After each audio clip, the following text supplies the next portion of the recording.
Hi, my name is Jeff Spoonhauer. I am one of the co-founders of Resonator, and I'm also the art director on Anew the Distant Light, our debut indie game. What I want to show you in this video today is sort of a behind-the-scenes look of how I created one of the main characters in our game. And I'm going to open up Maya and give you a sort of a really fast, sped-up look at how I created this character from the ground up. So the character that I'm going to be modeling in this video is a bit of a mystery, and I really don't want to say who this person is. Because it's a part of the story of the game, and I don't want to spoil anything. However, you do see him briefly at the end of our current trailer, and he shows up right in the final shot, and he's sitting in this sort of strange baby's bedroom, sitting in a rocking chair. It should be interesting because you'll see how a character really takes shape from the very beginning, from basically from nothing. And we'll start off by just creating a cube, and the character is gonna spring to life from that very basic shape. So hopefully you'll find this interesting. All right, so here we are in Maya, and you can see I've started just by creating a very simple cube. And what I like to do when I create characters is I start just with a box, and I instance it across the other side. So I'm basically mirroring that shape. So anything that I do on the one side of the model will be replicated or duplicated on the other side. So I really am only modeling on one half of the model, and those changes roll across to the other side. So it's going to be a symmetrical model starting off here. And I've just started with a box, and I'm starting to just extrude faces out to create the shoulder pads, and I'm adding in extra what are called isoparms, or extra edge loops of geometry. And that's really the way I like to work. And this is called box modeling technique. There's lots of different ways to create characters in 3D. This is just the one that I like to use. So again, starting with a basic box, and you can see that I'm just adding in extra edge loops and extruding faces out. And then just sort of moving the faces and pulling the vertices around to get the shape that I want. So right now I'm sort of focusing on very roughly blocking in the torso, what will become the torso, and then the very rough form of the shoulder pads. So I'm just grabbing faces, I'm pulling, pushing, moving edges around to just sort of round out his belly, the torso. Continuing to add edge loops where I need more geometry. So if there's not enough geometry to get the shape that I want, I just continue to add new edge loops in to give myself more geometrical information to work with here. And modeling is a pretty tedious process, so you'll see me like spending time moving individual vertices, individual points around to get just the shape that I need. All right, so now I'm kind of taking a look at his waist and belt, sort of the spacesuit belt area. And again, just sort of thinking about the chest, playing around. You know, you have to realize that I didn't have too much of a plan here, which I kind of enjoy doing as an artist. I had some very rough concept drawing of the character that I was sort of looking at on my second monitor, but other than that, I'm doing a lot of exploration of the shape.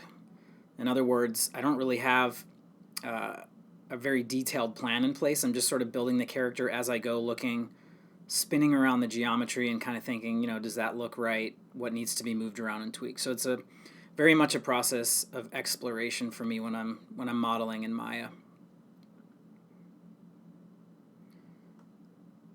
So again, I'm just sort of taking a peek at the torso, adding in new edge loops where necessary, and just continuing to shape the torso. And that's what I'm thinking here is basically I want to have him sort of look like he's got a spacesuit, sort of like an armor type thing. So I'm continuing to build out the shapes of that armor, that spacesuit on his upper torso. You'll see me sort of spinning around the model a lot. Again, this is like a process of exploration for me, so I need to sort of zoom the camera back sometimes, get a farther out perspective on the character to just see what he's going to look like in game, because he'll be smaller in game than he is right now on screen.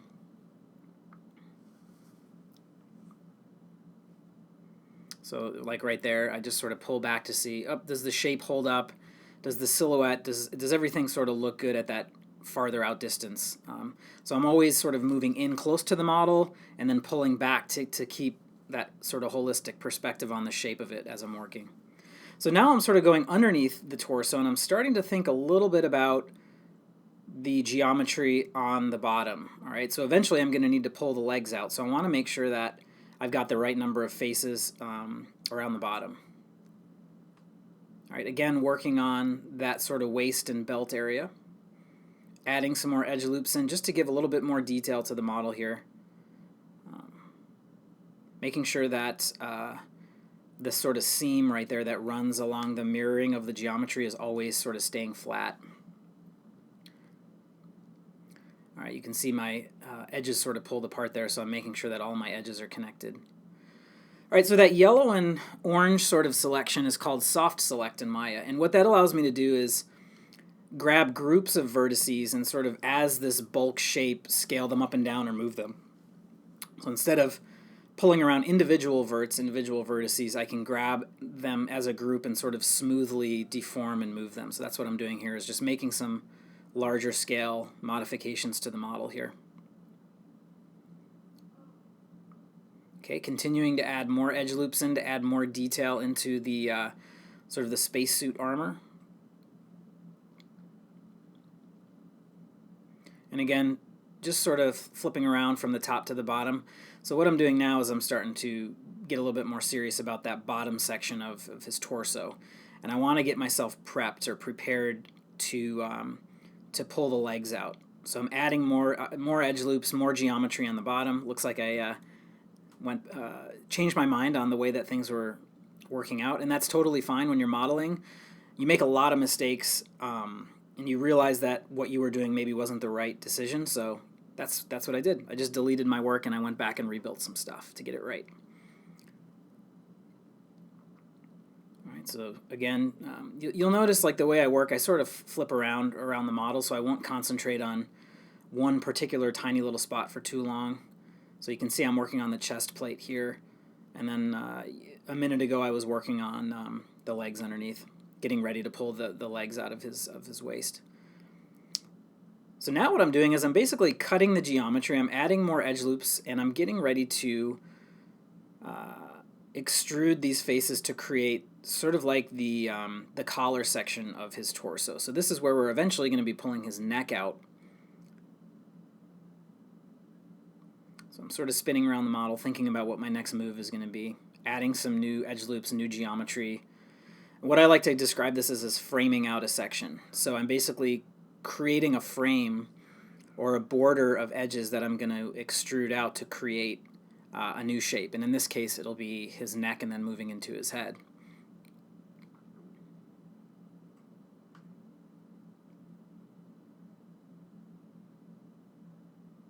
All right, so just cutting in some new edge loops and giving myself more geometry, more information to work with as I extrude. And when I say extrude, for those of you that have never modeled before, all that means is you're just selecting a face or an edge, and when you extrude it, you're creating a new face or edge based off of that other one. So you're basically just creating new geometry and pulling it out. You're giving yourself more polygons to work with and to shape. So you'll see that's exactly what I'm going to do here in a minute when I select sort of what's essentially going to be sort of his neck collar piece. There it is right there, and you can see I just extruded it out, creating new geometry to work with.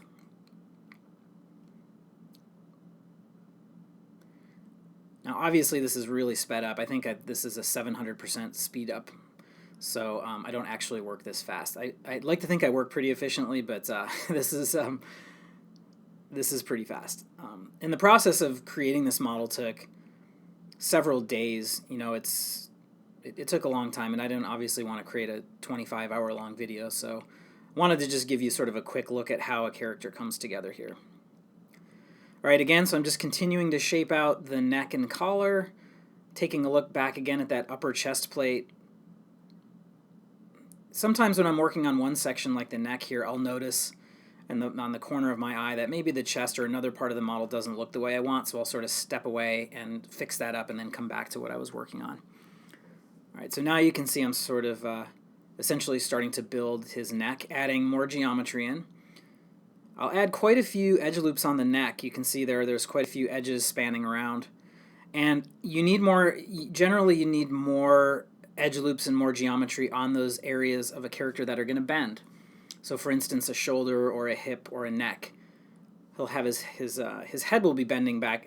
His head will be bending back and forth around his neck, and you need a lot more information in those areas geometry-wise to make sure it deforms nicely in game.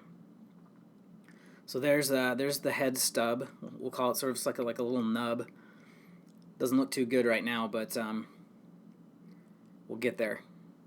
So again, just starting to pretty much shape out his head. All right, adding extra edge loops in where I think we'll need geometry to get sort of a more rounded head shape. All right, so it looked like the neck was a little too long, so I pulled the entire head shape down. All right, and I've got some problems here. You can see I've got too many extra faces on the inside of the model, so I had to go in and delete that garbage out of there, move things back. All right, so when you're modeling, you got to be really aware of potential issues as they crop up. So in that case, I had faces on the inside of my model. If you don't nip that stuff in the bud early on, it can become a huge problem later when you go to do UV layout, texturing, rigging. So you don't want to go too fast. I know this video is sort of manic in its pace here, but when you're actually modeling, you want to take your time and do it right.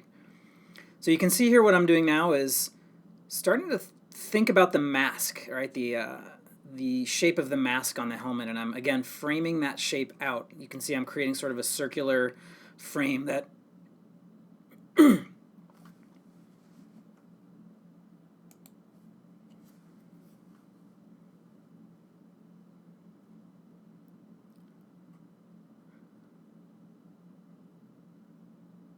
so you can see what I'm doing here is I'm basically starting to frame out what will become the front of the character's mask. The spacesuit helmet mask. I've created the sort of circular shape that I will eventually extrude and push and pull to get something that looks a little bit more natural. So right now it kind of looks like he's got like this weird Lego head, and we don't want that. But again, it's just a step along the way as I'm modeling here. Things never just fall into place, right?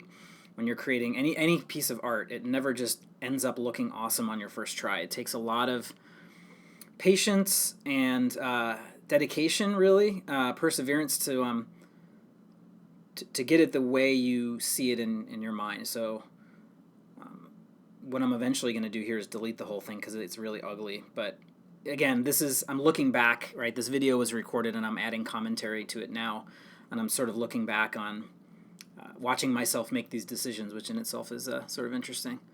But again, I'm just pushing and pulling points around, trying to create a shape of a head that I like. All right, moving individual vertices around. And again, the geometry is instanced. It's mirrored on the other side. So any changes I make on the right side, screen right, will happen on the left. So I'm sort of pulling out this mask, sort of breathing mask part of the helmet,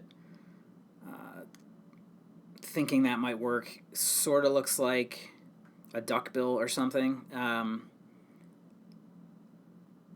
And again, just fixing up some geometry on the inside that wasn't supposed to be there. Re-instanced it across, so we've got that nice mirrored geometry. All right, just reshaping the entire bulk of the head just to get the overall proportion of it right with the soft select, that orange and yellow selection. All right, just kind of, again, taking my time looking around the model. I deleted the other half again, re-instanced it, something went wrong, and again, you can see me. I got rid of that duckbill section. Oh, and okay, there goes the entire head. So, and that is a very, very normal part of the modeling process. Sometimes you'll just build something. In this case, I was working on the head, and I just really didn't like the way it was coming together. And you have a ton of flexibility in 3D when you're building. You can just cut faces, you can delete whole portions of geometry, and then just sort of rebuild it again. And the more you model, the more you're comfortable with the thought of losing sections of work, losing some progress that you made, and making sure that the end result is really the most important thing here. It's not, losing 20 minutes of time is not the end of the world. So again, redoing my steps, reshaping the head, adding extra edge loops in, trying to just frame out that mask section and also get the shape of the head right.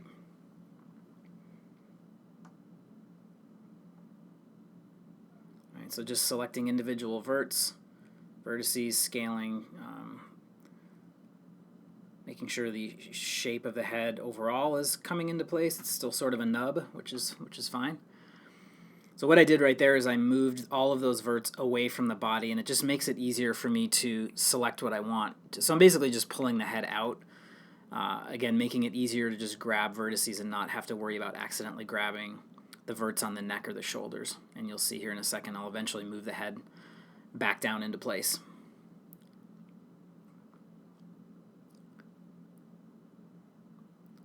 All right, so again, just trying to get that overall shape of the head in place. And sometimes it really you just have to be really patient and push and pull individual vertices, individual points on the mesh around to get it right. And you know, when I was modeling this, it's not like I sat there for 20 hours. I would pause the video and take breaks, go for a walk, get a glass of water or whatever. That's also important to do, or else you'll destroy your back and your eyes. All right, so now looks like I've generally got the head shape worked out. I'm sort of looking at the top, thinking about what is the top of the character's spacesuit helmet going to look like. So I'm just starting to sort of scale verts down, creating more of a straight vertical edge for the top of the mask. You can see it's sort of rounded on the bottom and straight on top. So again, I'm just exploring the shape. I don't really know where I'm going with it, and I'm just sort of acting instinctually as an artist, whether or not I like the way this shape is coming together. So I'm grabbing those front faces of the mask, and it looks like I'm about to get ready to extrude those. Yep, so I'm just extruding that, what will become the mask, in a little bit, just to give it some depth, give the model some depth, right? I'll connect the those two edges together to make it a nice flat front of the mask, pulling some points around, again, just shaping the top of the helmet. Playing around with the scale of the side of the head, making a little bit more round. And now we're moving on to the top of the helmet. So again, just extruding those top faces, making things sort of a little more asymmetrical, so you can see the back of the helmet is higher than the front. You know, anytime you have the opportunity to make things feel a little bit more organic that way using asymmetry, that's a really powerful tool when you're designing things in 3D. And again, just pushing and pulling individual vertices around to shape the side of the helmet now.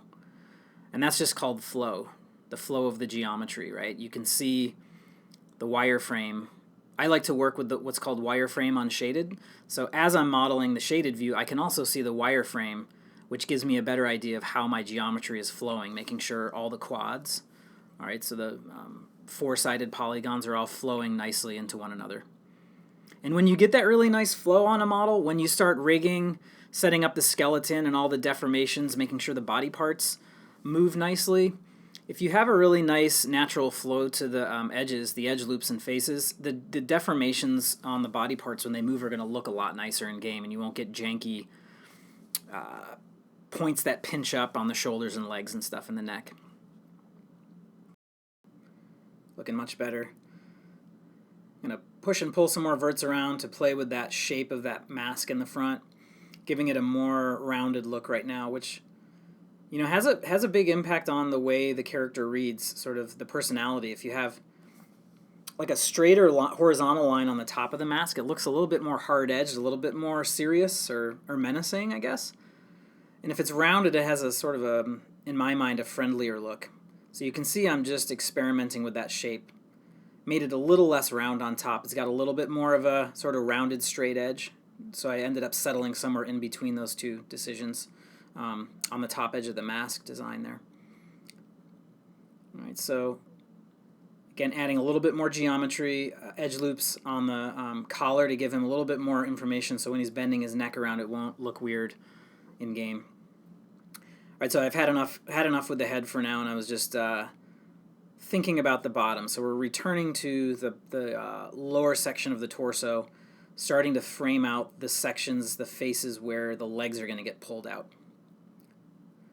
A lot of times when I'm working on a model, I'll take a certain section to a point where I feel like it looks good enough, and then I'll move on. You know, you don't want, I don't know. I try not to spend too much time on one section because I really just want to get through the entire model and make sure I take a pass on the entire character before I start going too crazy with all the detailed work. So that's pretty much what I did with the head. I sort of left it alone and realized that, hey, this guy has no legs. So I should probably spend some time working on that before I add in all these micro details on the helmet.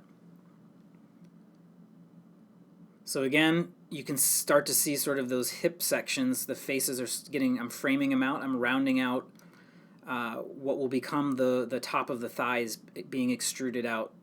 And there we go right there. You can see I've selected the faces. I'm scaling them flat so they're nice and flat horizontally.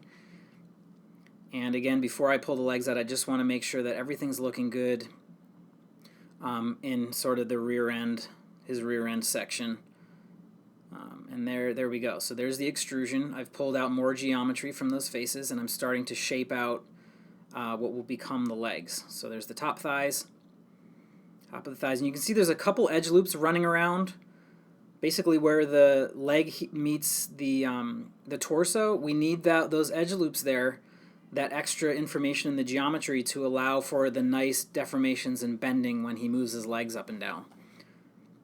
So anywhere there's a point where there's going to be bending, where joints are, I like to add in extra edge loops just to give plenty of geometric information so the character moves nicely when he's all rigged up.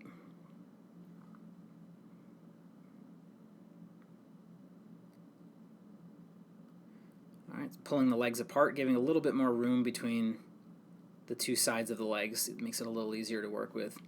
Continuing to push and pull individual points around just to get the flow of the geometry nice, where the his rear end meets the top of his legs, giving him a little bit more shape in the back there.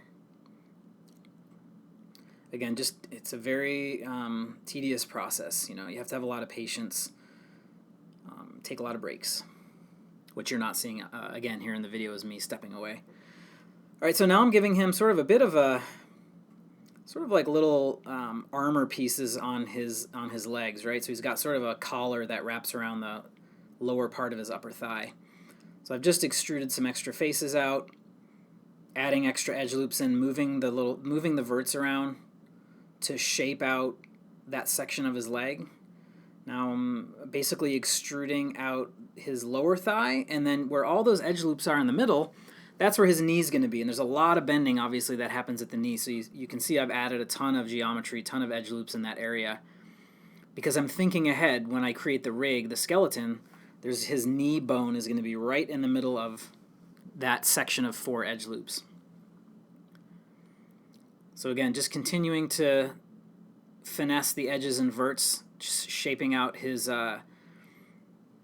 thigh, and now basically pulling out what will become the lower section of his legs, his calves, and the top of his boots. That's what we're looking at on the bottom there. All right, so I'm going to start to work on the feet. Again, very roughly blocking the feet shapes in because I don't want to spend too much time on the detail on the feet until I know that the overall proportions of the legs are solid. And you can see that's what I'm doing, is making the legs a little bit longer, stepping back, pulling back from the model to get a wider perspective so I can get a look at the entire proportions of his entire body. You know, if I work too closely on the legs in close-up, shaping them, and then I pull the camera back, I may realize that the legs look really weird compared to the rest of the proportions of the body. So that's why I like to pull the camera back a lot and spin around.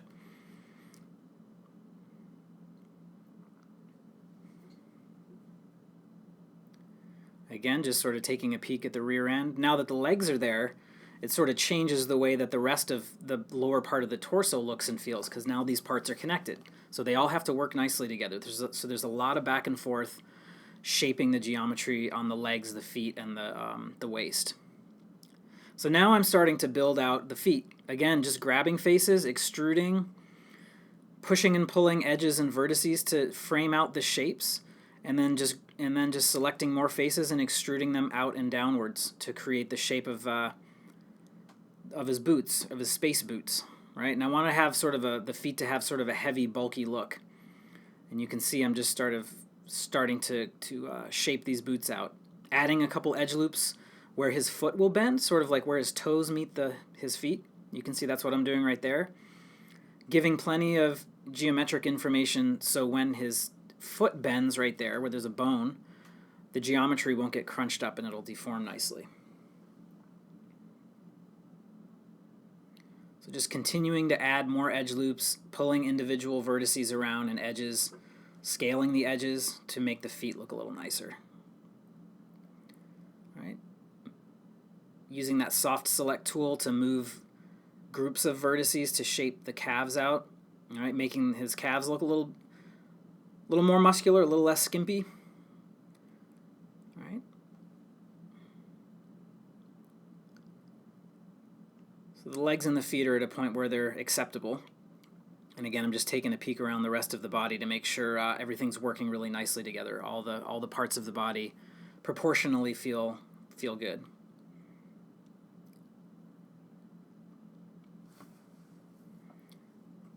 And again, just spending a little bit more time on the belt, making the belt feel a little bit more defined that wraps around his body. Same thing with that top little armor piece on his chest. Just moving things around, poking around, reshaping, exploring, trying new things with the shape. This is very much akin to someone sculpting a piece of clay. You're just looking at it, you're stepping back, you're pushing and pulling pieces to get it right.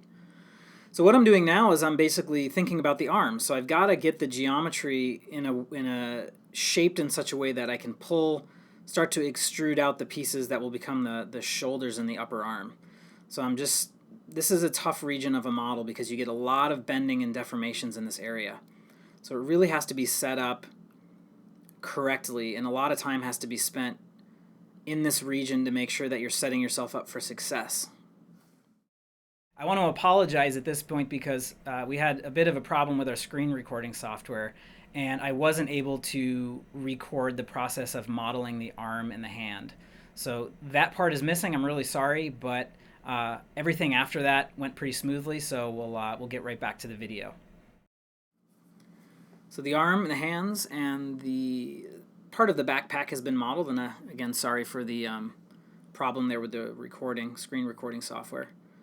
But all of those parts of the body have been added, and I'm just spending a little bit of time on his little oxygen tank jetpack hookup section of his back. So you can see, again, I'm working just on that one side and mirroring it across,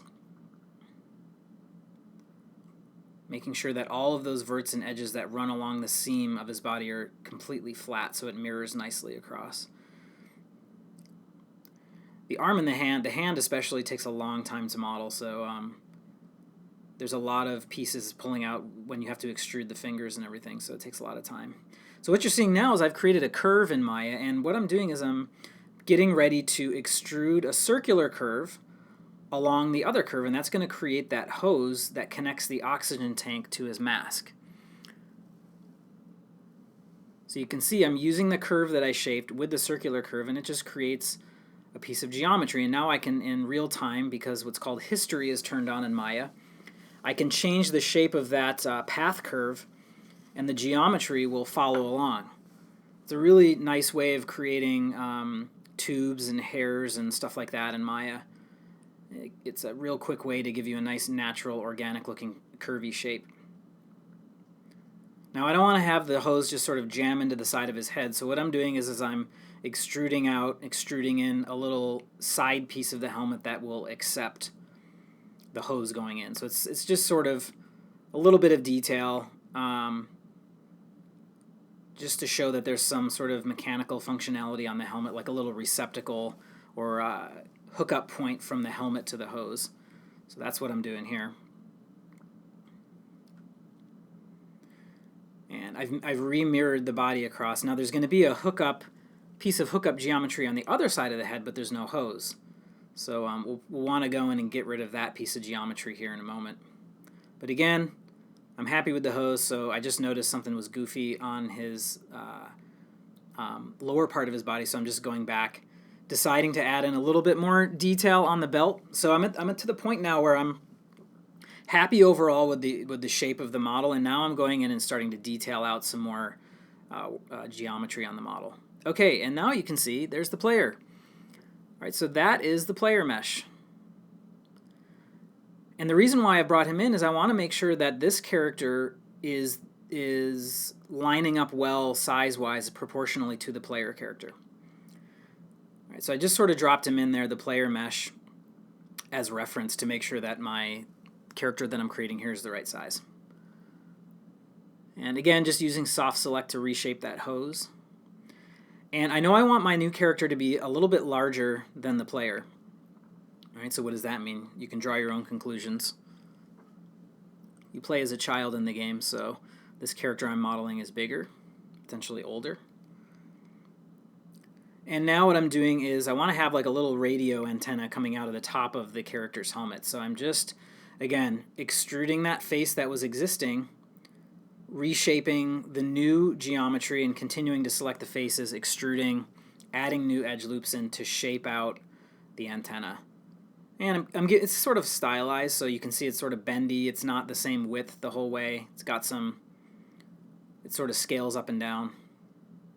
I don't want him to look like an insect, and right now, because it's mirrored, we've got an antenna on both sides of his helmet, and I don't like that, so I just deleted that side and patched that hole back in. Same thing with the oxygen tank. All right, so the mirroring makes everything symmetrical, and then I have to go back in and delete the symmetrical geometry that I don't want.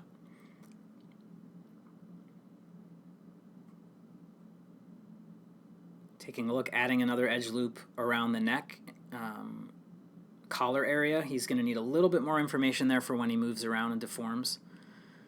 And again, just doing some detail work on the antenna, getting rid of that section because we don't have an oxygen tank hookup on that side of his head, so I just deleted that geometry and patched it back in. All right. Again, now I'm really just sort of looking at the model, making some last-minute detail additions and tweaks on the helmet and upper section of his torso.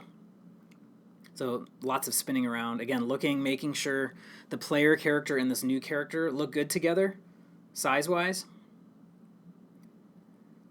Now I'm, again, just doing some exploration of the bottom part of his mask, potentially just playing around and seeing if I might want to have some geometry being pulled out. I decide, nope. And now I extruded the section in. So I'm really just playing around here, trying some different things out on the face, and I ended up liking the way that looks, so that's how he ended up in game. And it's really important to just explore and have fun when you're modeling, and don't get too worked up about if you make any mistakes, because you can always go back and fix stuff and make it look the way you want. So you'll notice that this character ended up being pretty chunky. He's a pretty hefty character. And after doing quite a few back and forth reviews with my development partner, Steve Copeland, we decided that he was a little too heavy. So we ended up slimming him down. I ended up sort of pulling in his gut, making his shoulders a little bit more broad, and sort of making him feel a little bit more muscular and a little bit more athletic. So you'll notice again in the final model, quite a bit of tweaks were made to just slim him down and make him look a little bit more athletic for the final model that you'll be seeing in game. So again, now we get a look at the final model, and you can see his proportions are a little bit more athletic. A lot of work has been done in between the modeling phase and what you're seeing here. So we had to do UV layout, basically Maya understanding how to map a 2D texture to a 3D model, and then lots and lots of time spent painting the texture. And you can see a lot of the detail on the model is actually painted in. Lots and lots of little detailed work is just in the texture file. It's not in the geometry. But the textures really add a lot of life to the character. Thanks for watching the video. I hope you enjoyed it and you learned a little bit about the process of building a game character in 3D.